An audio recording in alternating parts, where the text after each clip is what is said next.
Hello, everybody, and welcome to Speak Life's LIVEcast. My name is Glen Scrivener, and joined as ever in Crowborough, we have the very wonderful, talented, and good-looking Paul Feasy. Hello, Paul.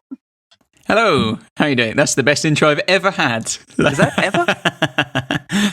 I thought you were going to say over in Crowborough, we've got the wonderful, talented, good-looking person, but they couldn't be here today, and so we've got Paul. We got Paul instead. No, I decided to pick on 3 immutable characteristics that you have and praise you for them. Yeah. Very kind. Yeah. Yes.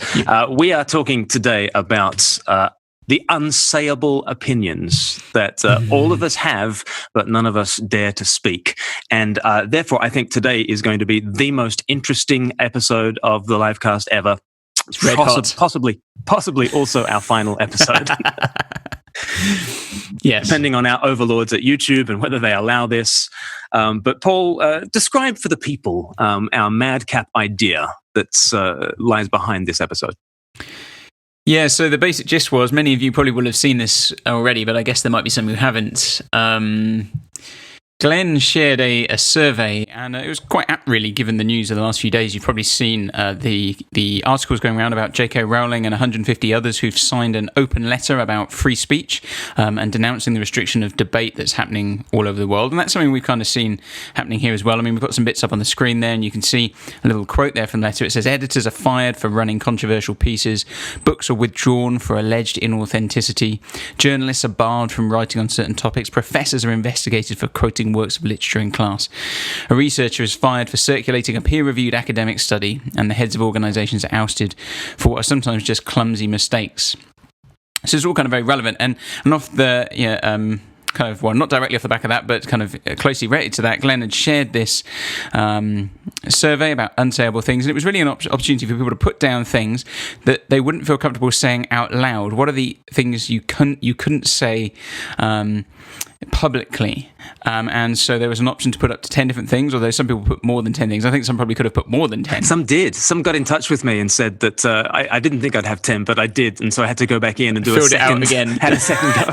They had more than 10 opinions. There was also a column just to say if you'd had what was the experience you'd had if you'd aired certain controversial things out loud as well. And how many did we get responses? 400 and something? 450 different responses, and if you add up all the individual opinions, about 2,500.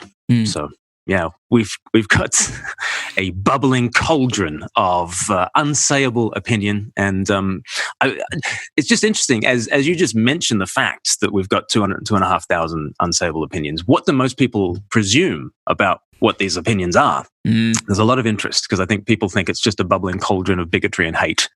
Yeah. And there are definitely some spicy things in there that are hard to read. But what overall was your impression as you've waded through the 2,000 plus opinions? What was your sort of opinion of the opinions? Yeah, I mean, I expected there to be some really horrific, terrible things that people were saying. And as you said, there are one or two, but I think it probably is only one or two where people have said things and I've really gone like, oh my goodness, Many things would just be what I think as Christians, maybe conservative evangelicals, or, maybe just as Christians, many Christians, we would look at and say, we can see how saying this out loud is controversial, but it's pretty much mainstream Orthodox Christian belief, as it has been for a number of years. So, I mean, I've joked with you a few times and said, I thought basically we just see that there's a lot of monstrous opinions out there, but as I read them, I kind of thought, a lot of these seem okay, and then I thought, maybe I'm a monster. Maybe that's what it is. Maybe I'm just a monster. But probably. I mean, it has great explanatory power. As a hypothesis, it has great explanatory power. Paul is a monster. But yeah, I mean, generally, I came away thinking, yeah, okay. Yeah, some people I don't think understood the question. There's some stuff which I don't think that's unsayable. Maybe not popular. But not unsayable. I think in part it's not as spicy as you might think, because there's only an audience of 2 looking at these opinions. So everyone who filled this out, I sort of put, just myself and Paul Feasy, the co-host of the podcast. We're the ones who are going to certainly see the final answer that people gave about their personal experiences online. But I think the fact that they're not sort of performing their opinion, it's not a slogan that they want to catch on. And the fact that the incentives are to describe their opinion as sanely and as peaceably as possible, because what you want to demonstrate is, how crazy that we can't actually say this, because it's a perfectly normal thing to say. So all the incentives were actually for people to present their opinions as normally, as sanely, as peaceably as possible. And so I don't think they're as spicy as people might imagine. No. So should we have a look at, you helpfully did a word cloud for us, Paul, with all these 2,500 opinions, and certain themes emerge from the word cloud. If you're listening on the podcast, this is why you need to subscribe on YouTube. Find us at Speak Life Media on YouTube. Do subscribe to us there. But what do we describe it for the viewers here, Paul? What are we seeing? Sure. So we've got the word cloud. If you don't know what a word cloud is, it basically just takes all the words you've got from a certain bit of text and displays them by size. So the more, the greater frequency at which words appear, it will give them greater emphasis on the diagram. So I've put it in a little speech bubble shape here as well, because it's unsayable opinions. See what I've done there? Very clever. Yeah. And basically, you can see the words that stand out biggest there. I mean, the word in the middle is people, so I mean that's probably not that surprising. But well, isn't that interesting? We're classing people. It's this people, that people, this people. So the number one word that comes up is people, because we're classifying people by their all these larger entities. I thought that was interesting. And then we've got, so women is quite big, abortion, sex, BLM, so Black Lives Matter, children, gender, Christian, marriage, NHS is there, isn't it? Yeah. My favorite, more prominent word is the word actually. Actually, I think you'll find actually.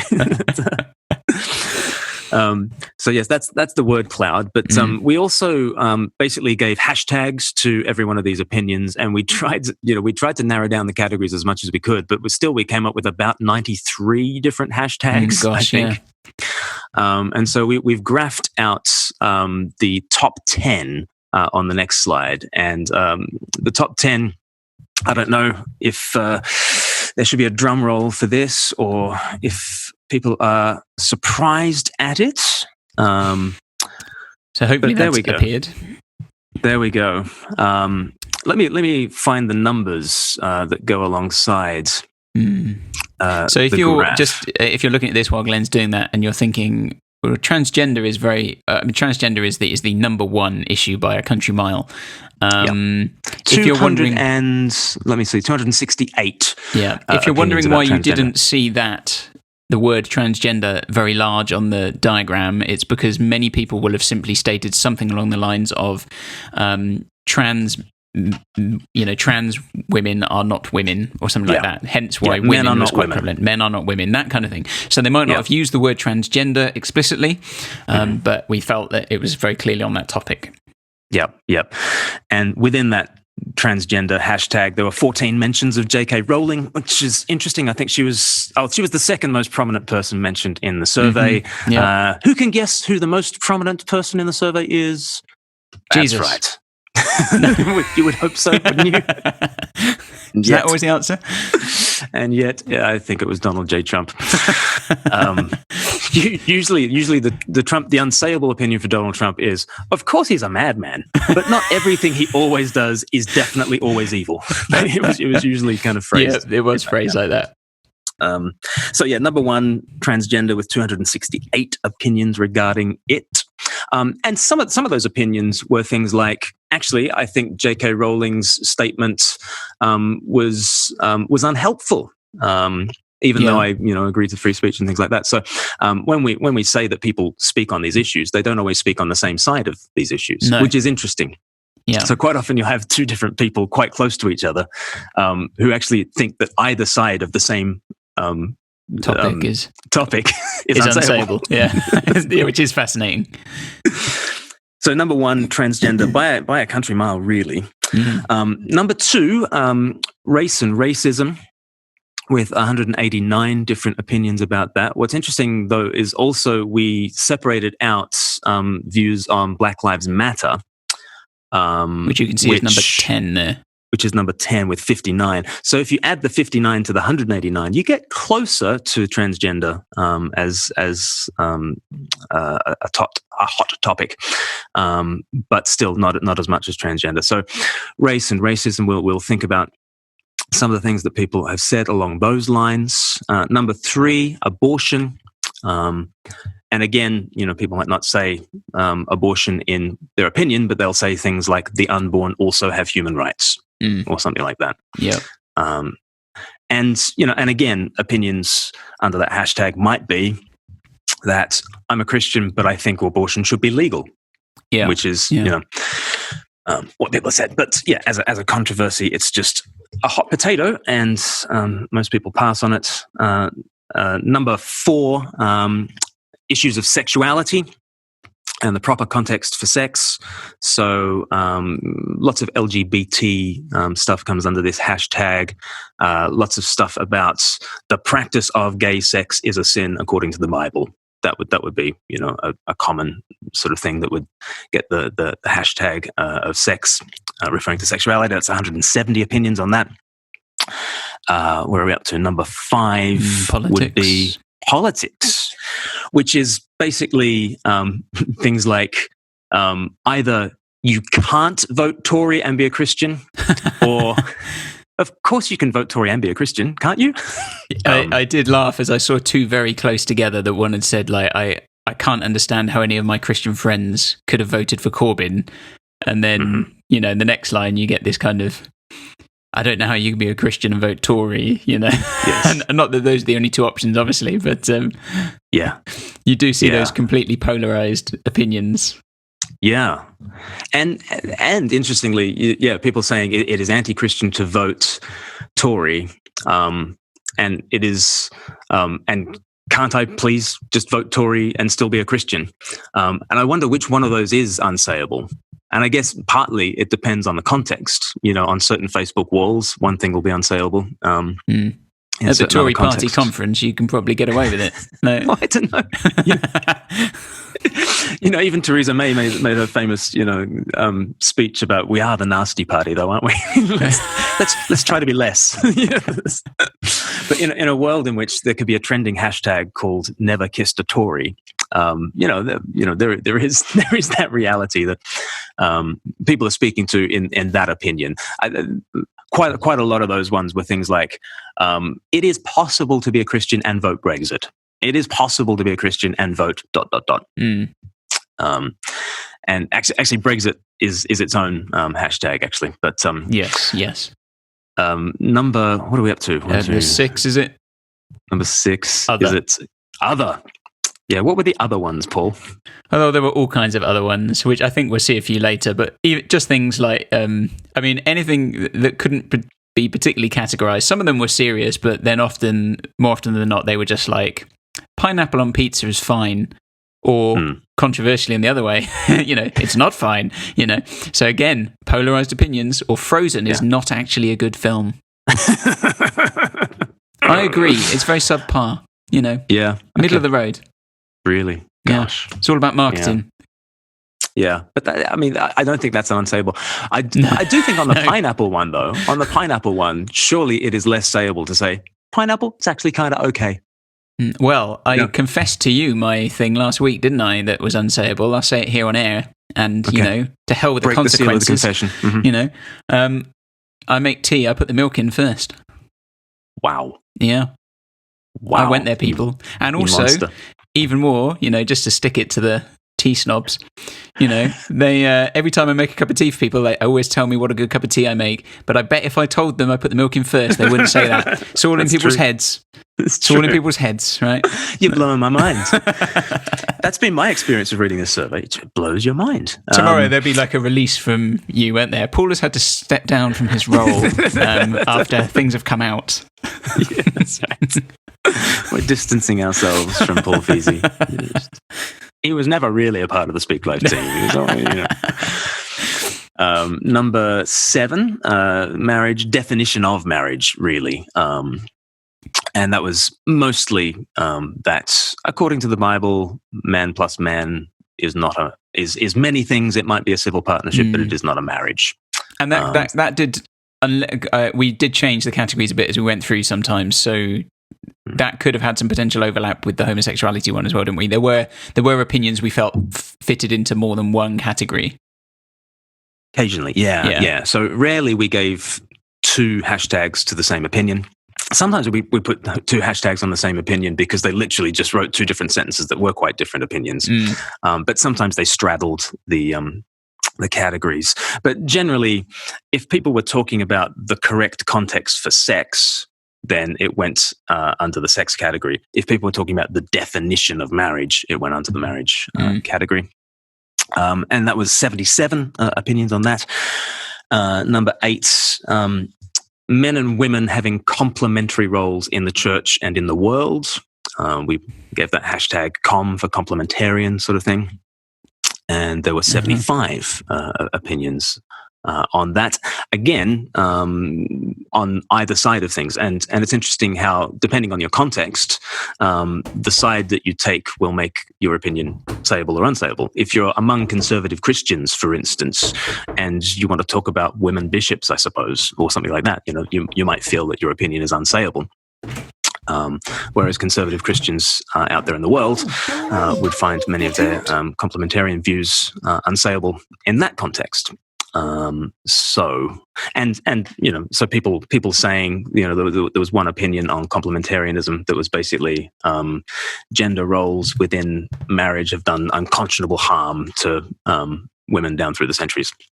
Something like that. So that would go under the hashtag complementarian, even as someone else is saying, I think there are different roles in marriage and in church leadership. So they would both go as under that category. So 75 unsayable opinions on complementarianism. Then feminism, either for or against. Largely that category was to do with the equality of the sexes. And sometimes people mentioned under that category things like the gender pay gap. Some people brought up issues that are commonly associated with the men's rights activist movement, but things to do with the equality of the sexes and how that's working out in society. That had 67 opinions. And then we'll just do the top 10 because, as I say, there are 93 hashtags. And then number 10, Black Lives Matter. And taking the knee, and overwhelmingly, the issue that people have there is they would fall over themselves to say, "I completely agree with the hashtag, completely agree with the sentiments. I think the organisation is terrible." Yeah, that tended to be what people would say. Yeah, and there was basically 59. And on the next slide, we identified early on there was this typical respondent who gave 8 opinions, which are quite common. And this kind of just probably reflects on, the people who happen to follow me or be friends with me on Facebook. And so, every unconscionable opinion that you're about to read, it's all on me, basically. I am responsible. But no, I think it was interesting, though. We definitely did get more diversity of views as things went on.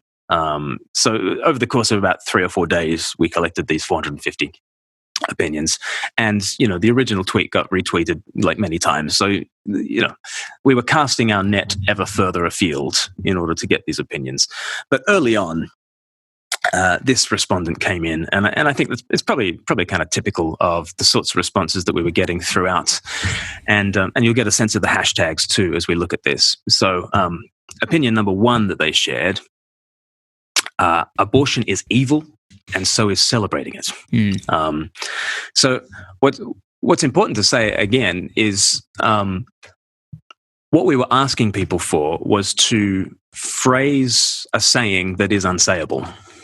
So we're not saying that whoever this person is constantly wanting to say this or owning this as their own personal view, but they're writing down something that they think is both factually true and unspeakable publicly. So abortion is evil, and so is celebrating it. So that got the hashtag ABN, abortion. Number 2, same-sex marriage should not be allowed. So again, that's a definition of marriage issue. And, maybe you're visiting us for the first time and you've never come across Speak Life before, and you're thinking, it is a festering cauldron of hatred here.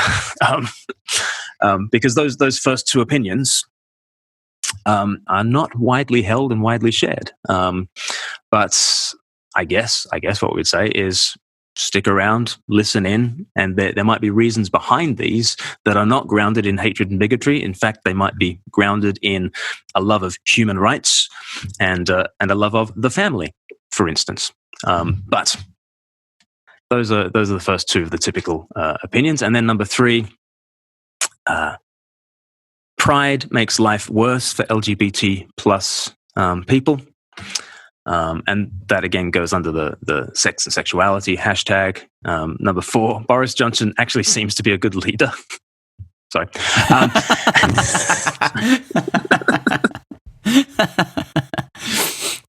Each their own. Each their own. But I think it made me see the shy that Tory. one wasn't so anonymous because Boris had given himself away. Or his mother. It was one of the 2. I don't know who else would. But actually, the survey did kind of speak to the shy Tory factor, didn't it? People often say like Twitter has been like wrong-footed by the last 4 election results because Twitter is far more left-leaning than people are, and people are much more willing to support conservatives secretly than they are in public, and that was kind of borne out in the survey as well. Number 5, the NHS is poorly run and should not be celebrated. So again, people were falling over themselves to say, love the doctors and nurses, thanks so much, but it's a bit of a nightmare in terms of organizational structure and those sorts of things. Would that be a fair kind of summary of the NHS opinions? Yeah, absolutely. It's like the NHS has become a bit of a golden cow and everybody worships it. But, it is good, but it needs desperate reform. And it needs a complete, someone said doesn't need more money, it needs to be managed more differently, it needs better management. Yes. And it was all that kind of thing, wasn't it? Basically. Yes. And lots of people, I don't think anyone said the NHS is really, really awful. Did they? Or just me? Just you. I'm always saying that. No. So I think everyone it was all about kind of, it is badly run and needs to be looked at. Yeah. And again, it was a good example of people putting quite sane, peaceably put opinions. And yet I think it is kind of unsayable, or at least you get... We'll find out in the comments. You get, yeah, right. You get pushback quite strongly on the NHS, and speaking as an outsider, a foreigner in a foreign land, I think lots of foreigners in the UK sort of spot the preeminent place that the NHS has in the national consciousness. We kind of spot that early on, and we kind of scratch our heads and think, there are lots of health services out there, and this is one of them. But I think I think a lot of people are waking up ever more. Like my English Christian friends are more and more waking up to, do you think it might be a bit of an idolatry? Do you think there might be some idolatry involved? And, everyone from overseas are saying, you think? But anyway. Speaking of idolatry, yes, number 6. Yeah. There were loads of these, actually, weren't there? Yeah. Football is actually quite boring most of the time. Yeah. Is that unsayable? Probably in some contexts. Maybe. It's unpopular anyway. Yes. Yeah. It's unpopular as an opinion. And lots of people were saying sport is boring, and but actually quite a lot Quite a lot of people actually single out football. They single out football. And that has the other hashtag, and that's pretty emblematic of the other hashtag. They're not usually the most serious things that people put down. But. Well, you say that, Glenn. Like, is football not serious? I know some people who would differ. It's life or death. Yeah. Number 7 from this particular typical respondent said, saying men and women are the same is factually incorrect and devalues women.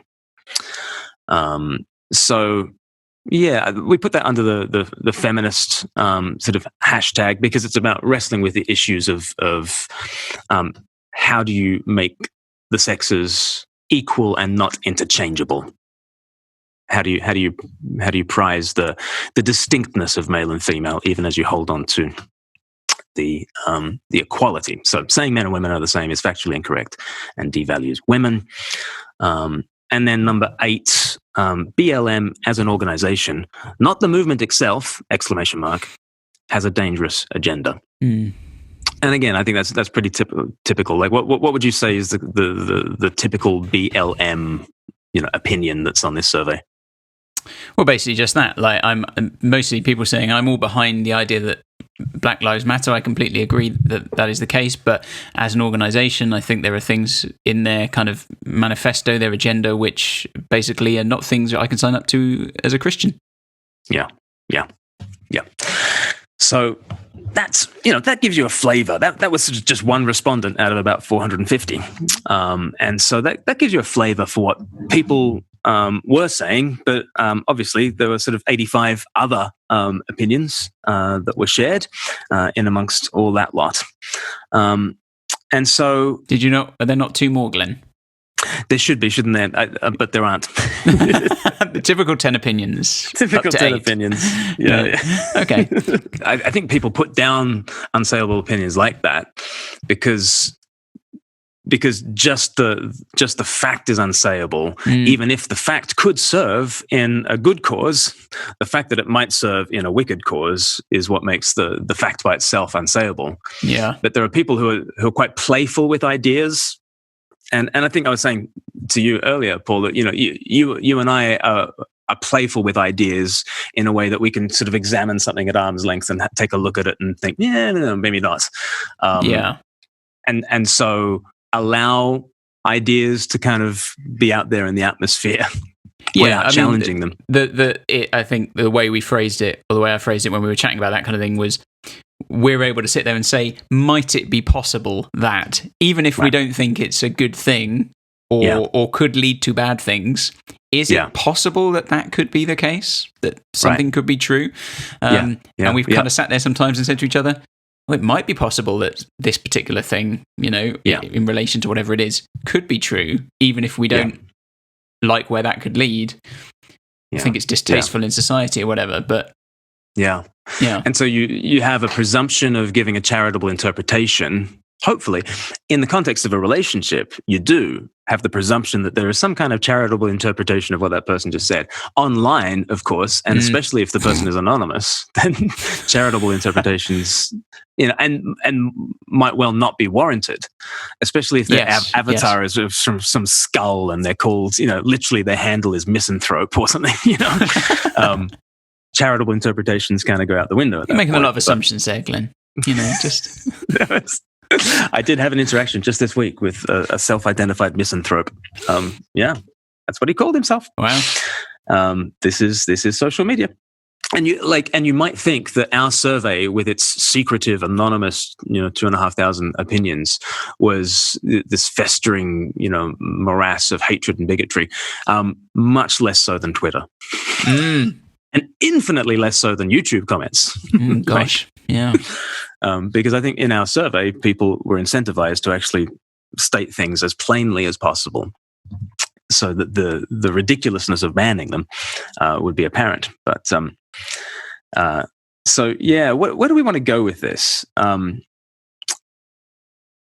want to look at some of the things that made us think, that made us kind of go, Yeah, let's have a look. Let's have a look at... Let's have a look what we got here. Oh, yeah, wow. There's no difference. Go on. No, you say it, then you're on record. It's not me. It's unsayable. It's unsayable. So it did make sense. So someone put, there is no difference between drag and blackface. Whoa. Okay. Because I guess the relevant similarity between those two things is you could accuse both of being culturally appropriative. They're both cultural appropriation, And stereotyping of a particular group, perhaps. Is that what they're getting at there? Yeah. And I think we gave it the trans hashtag because I think where the person wants to go with that is, hey, if we've got a problem with blackface, and I think we do we not have a problem with this other thing called drag? Or at least, have you ever noticed that there are some relevant similarities between those two things? Just saying, So that's why reading the survey results was just very refreshing because, people were free to say things like that. You can read through the opinions yourself, and I think you'll find you're not constantly being slapped around the face with very offensive opinions. You're actually being confronted with stuff that's like, oh, never thought about that. That was overwhelmingly my there is a lot of that anyway. Yeah. What's the next one? Here we go. I couldn't see why the White Lives Matter Burnley pilot should be suspended for doing his job, but the cake makers who said no to making a cake celebrating gay marriage should end up in court. Either you can say no or you can't.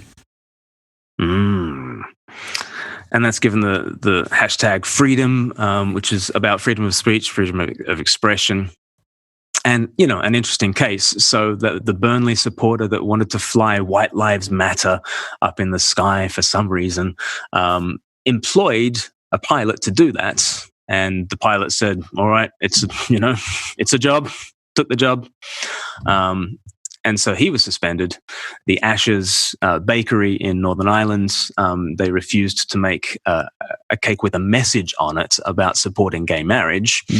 So why is it that one person who is asked to publish a message is able to say no, and the other person is not? Again, it's somebody bringing relevant similarities to bear on a situation.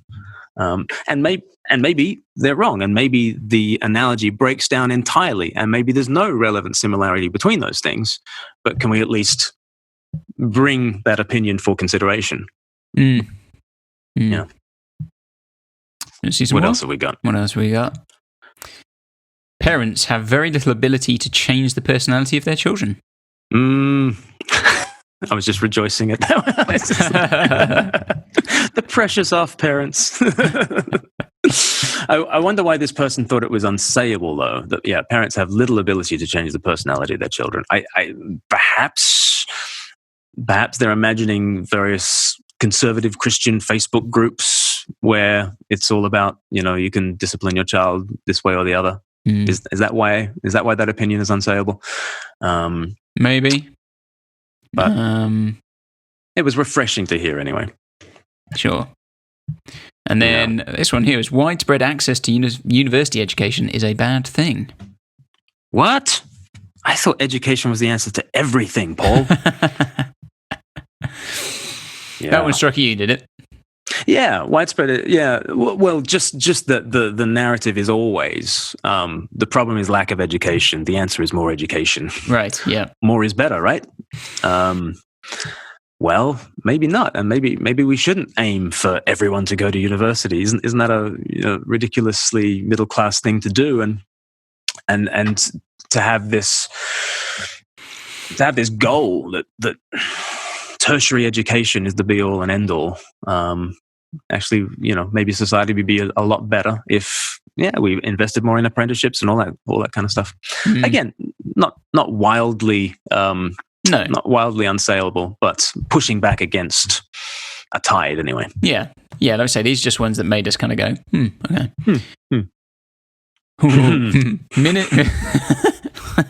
Ministry apprenticeship schemes are normally exploitative and are essentially under minimum wage workers.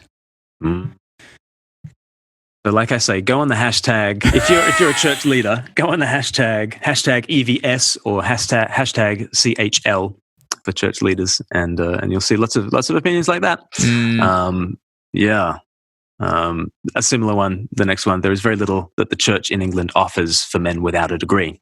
Yeah, that one struck me because initially, because I just thought, it's interesting we have this academic thing going on in the church, and maybe, I mean, the Church of England is wider than I tend to think of it, obviously, I guess, but again, particularly in conservative evangelical circles, academia is a big thing, but then it also struck me that maybe there's an issue there of class as well, that the Church of England, it would seem likely to me, although I can't put any data to this, that going and getting a degree is very much the thing that the middle classes go and do, and therefore the Church of England may end up, or is, predominantly middle class. To the expense of those in the working classes, and maybe totally. If you were in the working class, it'd be very difficult to get a role in the Church of England. I'm not saying it's impossible,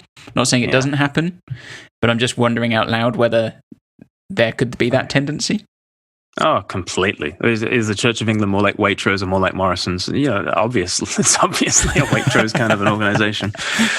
And lots of people pointing that out. Again, not completely unsayable, but it's certainly pushing against a narrative and riling a majority that might bristle at the idea that they're in any way having a majority bias, and that bias might be class-based. But there were lots of things like, conservative evangelicalism is just a posh boys club. In fact, is that one of them? That's coming up, Glenn. It's coming up. It's coming up. I didn't write it. I didn't write it. But somebody else. Before we get to the conservative evangelical posh boys club, there was one that said there's a martyr complex found among many Western evangelicals that in a time when such national injustice is at the forefront of global attention is distasteful and ignorant. To clarify, Christians are terribly persecuted for their beliefs, and Christians everywhere should support brothers and sisters who face oppression. I'm tired of every person who seems to have their own gay cake story. Gay cake in inverted commas there. So. Yeah.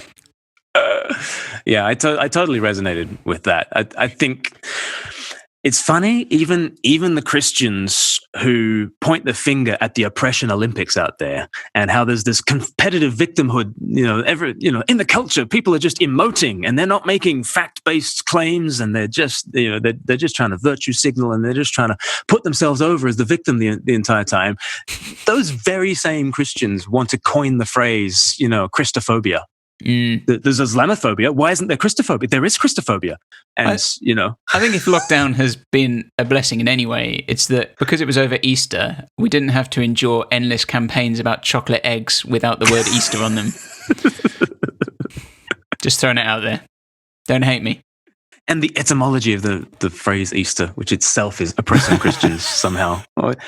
Yeah. Christians thinking of themselves as oppressed in the West when. There was a meme, wasn't there, of someone saying, like, my roommate asked me to turn my Lecrae down. Is this persecution?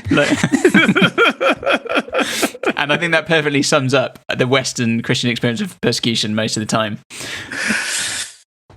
Now, lots within the survey were pointing to the very distinct possibility that we may be persecuted quite severely in the West moving forwards. And I think some of those opinions, so if you want to check out the hashtag PER. And it all started with the eggs. It'll go back, see, we let the eggs slide, and then they came for us. I was silent when they came for the eggs. But then there was no one to stand for me. Sorry, I'm being facetious, but it's what I do. Yeah, but there was one under the persecution hashtag that I did think was plausible. I don't think it's necessarily probable, but I thought it was plausible. He said, we're moving into a situation where the children of conservative Christians might be taken from them. And I thought, yeah, I can join the dots. That would be an example of us sitting and going, it's not impossible. It's not impossible. It's not impossible, even if not likely. But Yeah. And so then we've offended a good swathe of conservative evangelicals already, so let's keep going in that vein. So another one that came up in... and this did come up a few times, or things like this. Conservative evangelical church is a posh boys' club who don't understand people who don't fit their mould. Yeah. I'm starting to think maybe people are just trying to get a message to me. Because one of them was Glen Scrivener smells. So yeah, thank you for whoever said that. That was yeah. Thank you, Paul. But yeah, lots of opinions like that. But they weren't just things that made us think, and they weren't just things that. What's the next thing? Things that made us laugh. Things that made us laugh. It was good to have a bit of levity in the middle of. Before we pricked the bubble. Yeah. There we go. The things that made us laugh. Starting every church service with a countdown timer is vapid and banal. People are feeling the stab of their conscience. Church begins in 2 minutes. 5. What theological message are we sending there? We're saying that church begins in 2 minutes. Meeting, at least, It's probably better than people came into the church. No, the church came into the building, man. So that one was, always fun. All Burger Kings should be shut down. They are a moral evil. No. Wow. Strong stuff. Man, let us know in the comments. What do you think? Yeah, their burgers are better than McDonald's, so there you go. Oh yeah, I mean, you take a Whopper over a Big Mac, wouldn't you? Any day, any day. But McDonald's fries are better. Yeah, anyway, if you disagree, come at me. Anyway, what's the next thing that makes us laugh? Hugging is overrated. Social distancing is actually quite nice. Very excarnational of them. Yeah. Glen Scrivener smells. Yeah. So that's Paul's one again. Yeah. There it is. What else do we have? I did get a couple of direct. That was the silly one. But there were a couple more concerned individuals who wanted to message me through the survey. Yeah. And both of them were concerned that was I just trying to stir up bigotry under the cover of anonymity. Yeah. I'm like, no, the internet has already done that. Like, I'm not. Well, what some of those things revealed, didn't it, was that the assumption, which perhaps isn't unsurprising, it's not surprising. Sorry, is the assumption is that when people can air their views without any fear, they will say lots of hateful and bigoted things. Yes. And as we said at the beginning, we were surprised there wasn't more hateful, bigoted material, but actually just kind of stuff that we kind of went, okay, I can see why someone might think that, even if we don't always agree. Having said that, and people will see the link in the description box, so you can check these out. You can wade through all 2,500 opinions yourself and see. But I think I could kind of count on one hand the number of opinions that I thought were truly, ooh, that's extreme. That's too hot to handle. No, don't say that. And certainly if I was somebody's pastor, I would absolutely forbid them from saying that on Facebook, or I would absolutely have words with them if they said anything of the sort, and I would want to interrogate what their reasons were for saying them. And we're just going to have a look at a couple of those. One of them. So one of them under the trans. Let me just go through all 5 that I thought were beyond the pale. One of them was about trans, and it wasn't anything that was said in the opinion. It was that they contracted the word transgender person in a way that I thought was a horrible slur. And so I thought that was totally beyond the pale. What else was there? There was one person who said the reporting of Holocaust figures is overinflated, right? Yeah. I would definitely, if I saw any member of my flock who said anything like that on social media, they'd be getting a call. We'd be sitting down. What are you talking about? Absolutely. So, we're on the road to Holocaust denial type territory. Yep. There. What else? Can you think of? There were the ones which we've got.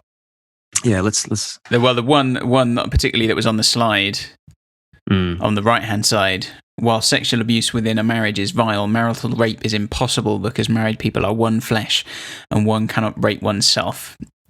And that was one that I very much read that and just thought like, oh my goodness, like what is... Yeah.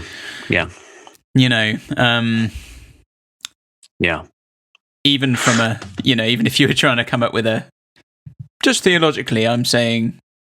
Yes. Yes. Even then I would look and go, I'm really very uncomfortable with what you've just said here. And I think I do think it's beyond the pale, but...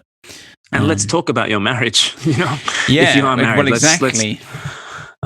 So I would definitely sit that person down, and we would definitely be having, and if you're tuning in, perhaps charitably, what you mean is that, one spouse forcing sex on the other spouse is absolutely abhorrent, but just definitionally, I wouldn't call it rape. I'd call it sexual abuse.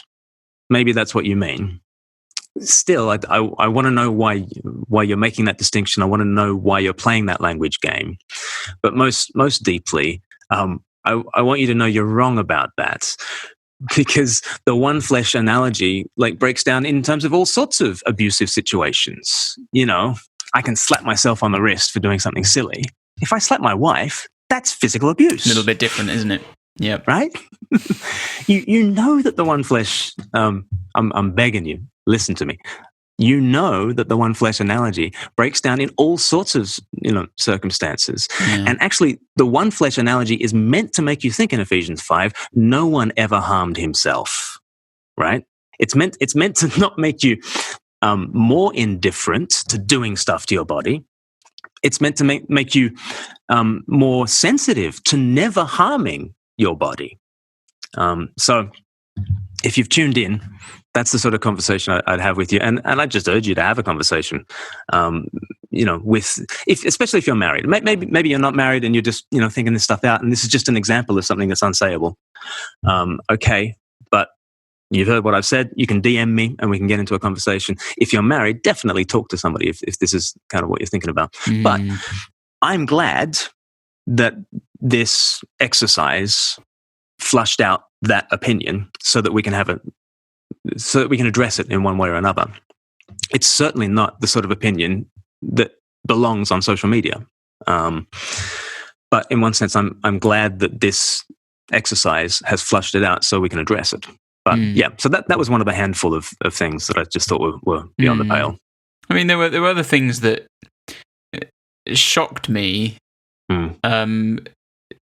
Sometimes more in the things that had happened to people when they'd said something.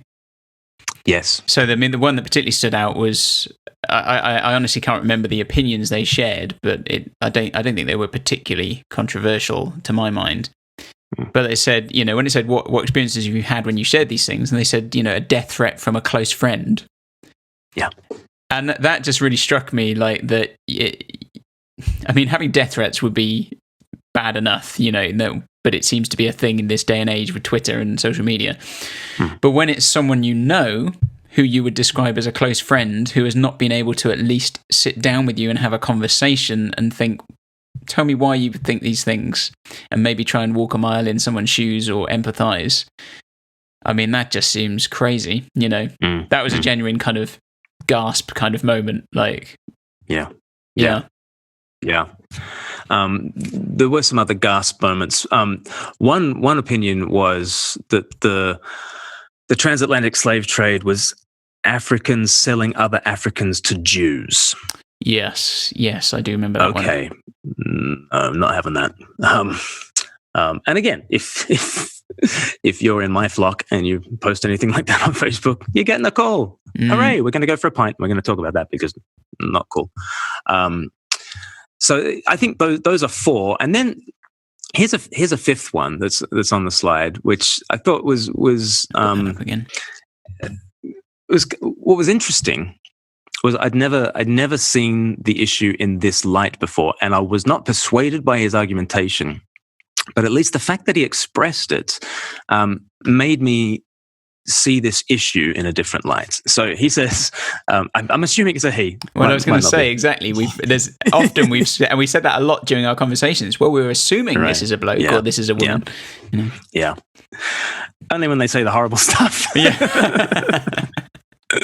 They say the nice stuff, we assume a woman. This person has said, here's a really controversial one. We should vote by household, not as individuals. The head of the household, normally man, should vote on behalf of the household. Giving men and women the vote has essentially set us against each other and ensure that we will always have left-of-center governments. Okay. Now you know why I've identified it as one of these spicy ones. But what I was very grateful for was, I don't think, even though I studied politics, it was my undergraduate degree in political philosophy, I never really understood how there could ever be arguments against universal suffrage. Like, why would there ever be votes? Why would there ever be people voting against women having the vote? And at least he's putting his finger on, I want households to be the indivisible unit of this polity. And I hope that this person would say, okay, and if there's a single mother household, she gets the vote. And I would guess that you kind of assume, because the person says normally man, that they're open to the idea that women might be doing the voting. So that, and it got me to see, okay, so the conservative view is actually to see the family unit as such a unity that it can't be split apart into more individual kind of atoms. And therefore conservatism comes from a desire to honor the family as the thing that is important in society. And therefore, the number one thing in the mind of someone objecting to universal suffrage is not, I hate women, but I love family. That was a new thought to me. A new thought to me. Yeah, because not crossed my mind. Yeah. And whilever opinions are unsayable, not only do you not hear the opinions, you don't hear the reasons why people think in the way that they think. And discourse is much diminished because of that. So I think that's an example of an extreme opinion, which I do not agree with, and I am ready with all the reasons why that's wrong. But I'm glad that this one's out there now, because it's made me think and it's made me see the other side in a different light. Yeah, there's an interesting conversation to be had there, at least. Yeah. Anyway, so those were, and people kind of saying, you're going to get such hate-filled bile. I mean, there are a few ones where I was just like, don't like that. Yeah. But overwhelmingly, if for instance you're pro-life, and if you understand arguments for complementarianism and biblical marriage, I don't think you're going to be shocked by whatever you read here. I mean, the thing that was ironic that we did kind of laugh about a little bit was the very few comments where people said, we're just going to see how terribly racist everyone is in these things. They were the very few comments who had put what I would term as terribly racist things, whilst everyone else had put pretty standard. Should we see the example that you're talking about? Number 343.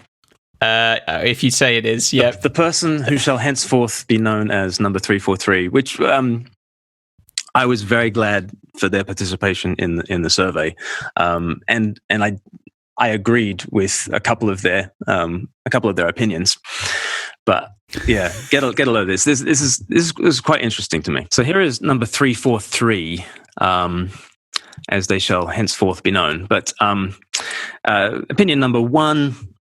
Descendants of transatlantic slaves ought to receive individual financial reparations. Now, again, that's not unsayable in all sorts of circumstances, but perhaps unsayable depending on what Facebook group you're a part of or whatever. But yeah, I'm all ears. Totally believe that there's such a thing as systemic racism. Totally believe that centuries of historic oppression might take more than a few pieces of legislation in the 1960s to sort out, and totally committed to reordering all sorts of things in order to reorder the privilege that is available to those who have been oppressed historically. Does that include financial? I think there's a measurement problem there, but if somebody could figure it out, maybe. I'm all ears. So, number one, descendants of transatlantic slaves ought to receive individual financial reparations. The same person, to differing degrees, most white people are racist. And yeah, so that's...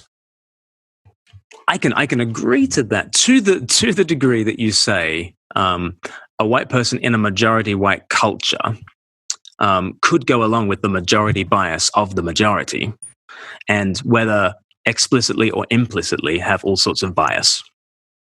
I'd just be reticent to attribute that to the race more than to the majority nature of that white person who happens to live in a white society.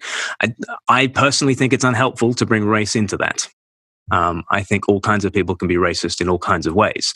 And so my argument is not to have a narrower definition of racism, but to actually have a more expanded definition of racism. I think it's very helpful to think in terms of, that baptismal liturgy of you fight valiantly against sin, the world, and the devil. The things that are against us and the things against which we strive are individual sin, but then these world structures that are political and social in nature, and then there's this demonic realm. And so I think we don't want to have just a narrow definition of sin, so it's just me and my personal discrimination. I'm totally with you, number 343. I'm totally with you if you want to say there can be systemic racism, there can be unjust structures. I'm totally with you, number 343.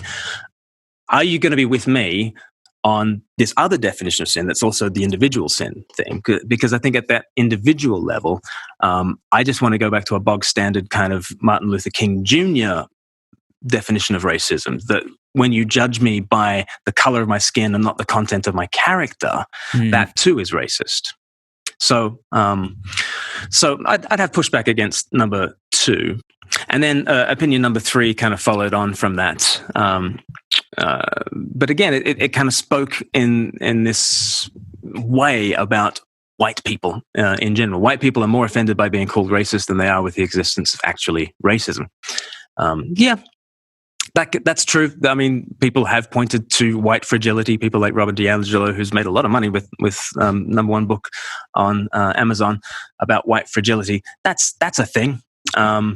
And that is a thing, but also a thing when you push against the narrative of white people this and white people that. It might just be that you want to preserve a richer definition of racism than just going for the structural one. And you don't want to just have the individual one either, but maybe you want to have all kinds of definitions of racism. And then number 4, I kind of agree with number 4. Again, if you take the racial overtone out of it, white evangelical Christians who always quote C.S. Lewis are intellectually lazy.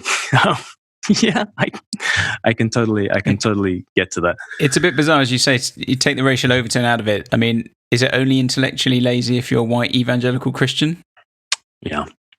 If I was, like if you're an Indian evangelical, it's profound. Or black charismatic, would it change? I don't. The content seems a bit strange there. Yeah. So lots of stuff is being racialized here, and then number 5.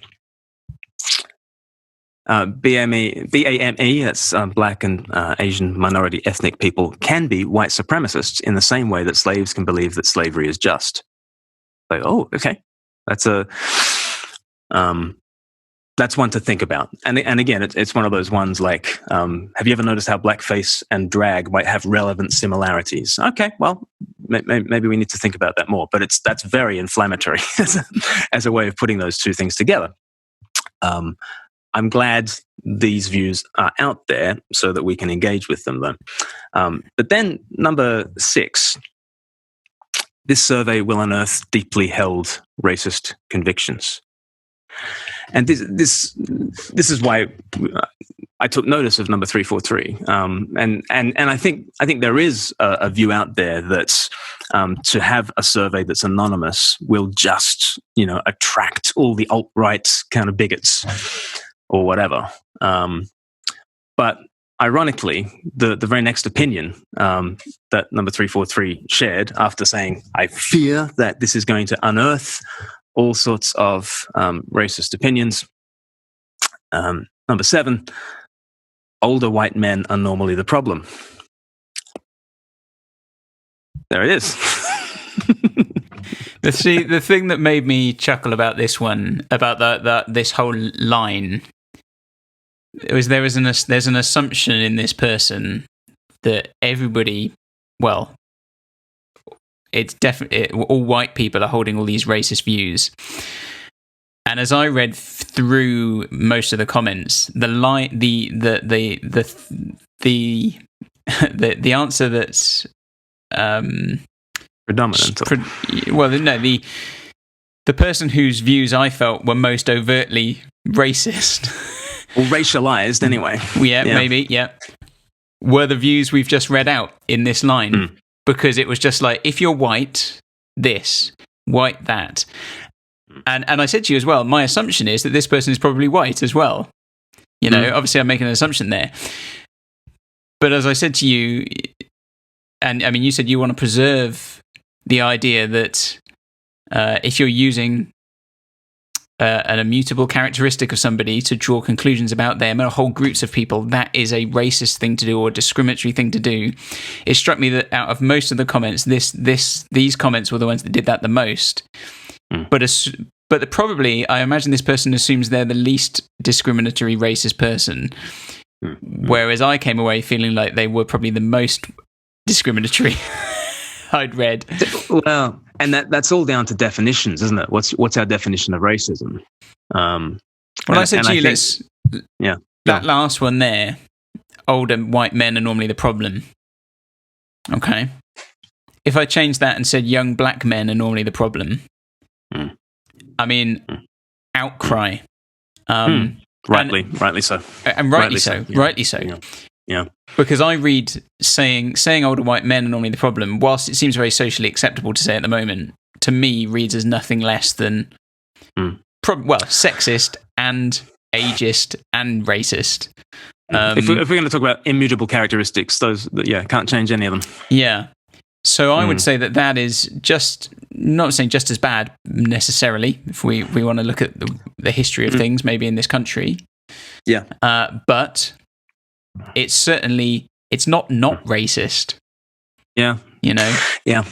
And I guess the pushback from number 343 might be we've got very different definitions of racism going on, Or maybe we're just white people who are more concerned about being called racist than actual racism. Yeah. And I think my comeback to that would be, no, I look at this and I'm not offended that you're calling me racist for being white. I think this is actual racism, that you're grouping all white people together and saying this or that about them, things which are negative. And I think that is racism, and it concerns me that someone could think that they are perhaps not racist or discriminatory when they're saying things like this, that they are, to me, it reads as someone who is blinded to their own racism and discrimination and to a darkness in their own heart. If I was saying this about white people, I'd be I'd hope I'd be thinking there's something's gone wrong. If I was saying this about any culture at all, any race, whatever it might be, I would be hoping someone would be saying to me, you need to ask yourself some serious questions, Paul, about why you think you can say about a whole race of people, regardless of who they are like this or that. And just because you say it about white people doesn't mean it's not terribly discriminatory and bad.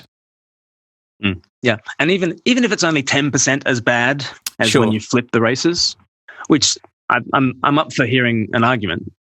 That's only 10% of the kind of discrimination that you would have if the more powerful class of person was saying it about the weaker class of persons structurally and societally speaking. Maybe it's only 10% as bad, but I think the goal is the way to fight racism is to have less of it. Yeah. So let's just try and have less of it. This is not a time to fight fire with fire. Yeah. Yeah. Hate doesn't drive out hate. Only love can do that. And as Martin Luther King said, and actually one of the comments, I don't think it was from this person, I think it was from someone else, a comment that I suppose made me think was to do with some of the issues around making change.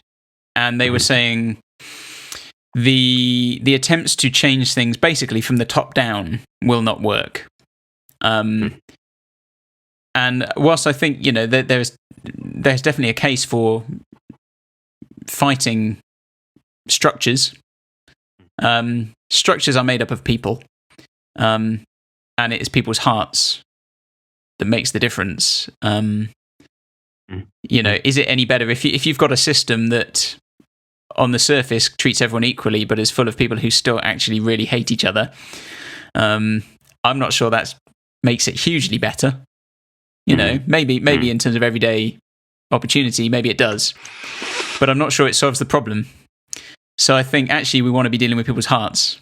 Yeah, well, I mean, can I go for my third Martin Luther King quote? Go on. Is the law can't make a white brother love me, but at least it can stop him lynching me, and for that I'm grateful.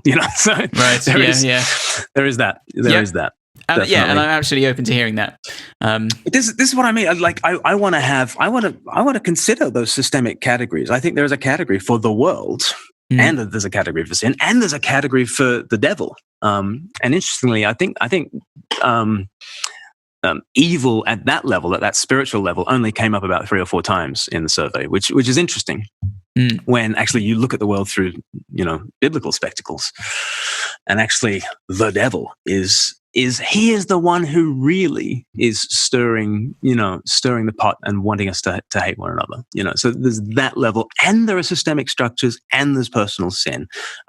Let's not have a smaller version of sin, or my favorite view of sin, but let's have this expanded, richer view of sin where I am the chief of sinners. I'm going to look at myself first, and hopefully move on from there. But our time is way gone.